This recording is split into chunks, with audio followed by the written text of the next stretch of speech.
महाभारत युद्ध की तस्वीर जब भी आपने देखा होगा, उसमें भगवान श्री कृष्ण को सारथी के रूप में ही पाया गया होगा।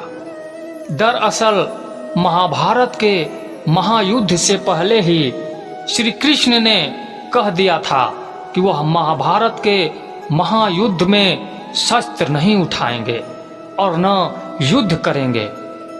पूरे महाभारत के दौरान कई विषम परिस्थितियां आई, लेकिन श्री कृष्ण स्थिर बने रहे और उन्होंने अपना सुदर्शन चक्र नहीं चलाया, न ही किसी से युद्ध किया।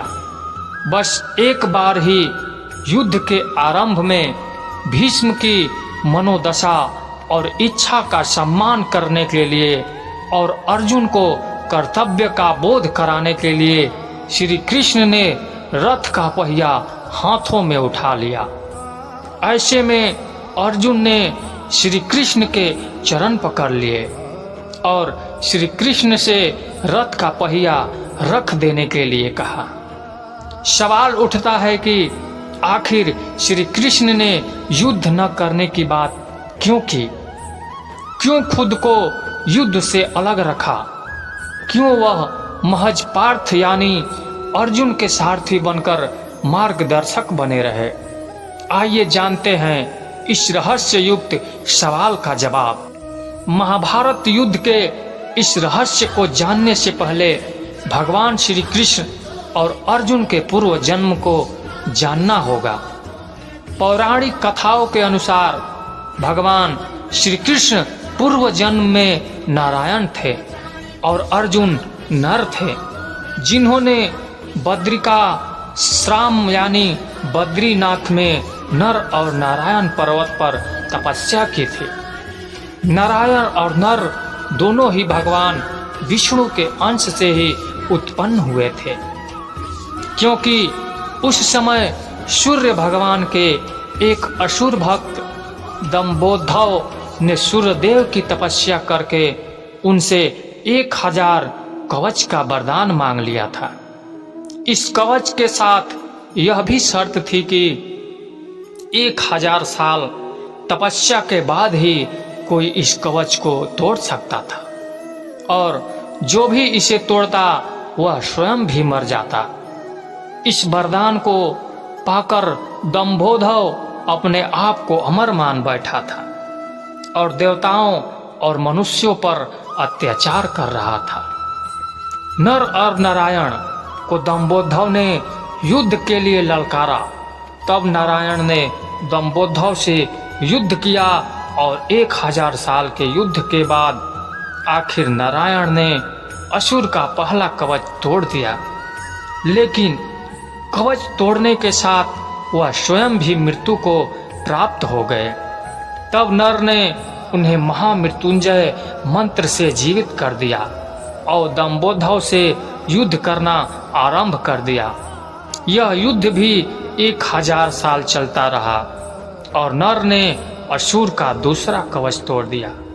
इस बीच नारायण ने 1000 साल की तपस्या पूरी कर ली और दंभोधव से युद्ध करने लगे। इस तरह से बारी बारी युद्ध करते हुए नर नारायण ने दंभोधव असुर के 999 कवच तोड़ डाले। जब अंतिम कवच रह गया तब वह असुर सूर्यदेव के पीछे जाकर छुप गया। सूर्योदय ने अपनी शरण में आए भक्त को नर नारायण से बचा लिया, लेकिन खुद को नर नारायण के शाप से नहीं बचा पाए।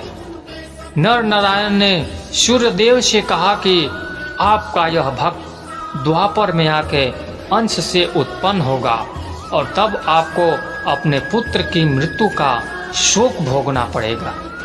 सूर्यदेव का वह असुर भक्त ही द्वापर में कर्ण हुआ, जो सूर्य के अंश से कवच कुंडल के साथ उत्पन्न हुआ था।